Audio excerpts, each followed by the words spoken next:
अब एक कमरे में नहीं रह सकेंगे मियां और बीवी। यूपी के हज यात्रियों के लिए बड़ी खबर।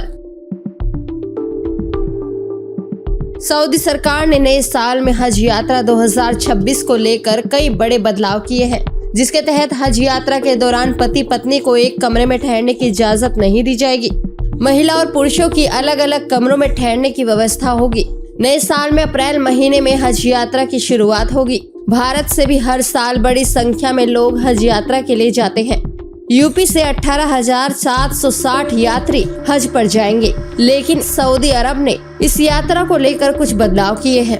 खबर के मुताबिक पिछली बार भारत सरकार ने विशेष आग्रह किया था कि भारत से जाने वाले हज यात्रियों की उम्र और सामाजिक परिस्थितियों को देखते हुए उन्हें संयुक्त कमरे में ठहरने और खाना बनाने की विशेष छूट दी जाएगी, लेकिन इस बार ये सुविधा हज यात्रियों को नहीं मिलेगी।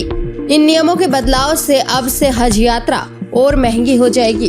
हालांकि दूसरे देशों के लिए ये नियम पहले से ही थे, लेकिन भारतीय हज यात्रियों की स्थिति को देखते हुए पहले उन्हें छूट दी गई थी।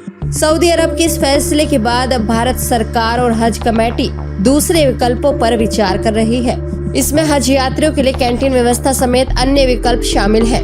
नए बदलाव के तहत हज यात्रा पर पति पत्नी एक कमरे में नहीं रहेंगे, लेकिन उनके ठहरने के लिए एक ही इमारत को प्राथमिकता दी जा सकती है।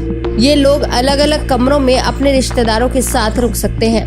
एक शहर के हज यात्री एक ही इमारत में रुक सकते हैं। इनमें महिलाएं अलग और पुरुषों को अलग रखा जाएगा। हज यात्रा के दौरान उन्हें एक स्मार्ट वॉच भी दी जाएगी। ये वॉच हज सुविधा ऐप 2.0 से जुड़ी होगी। इस ऐप से हज यात्रियों की पूरी जानकारी रहेगी।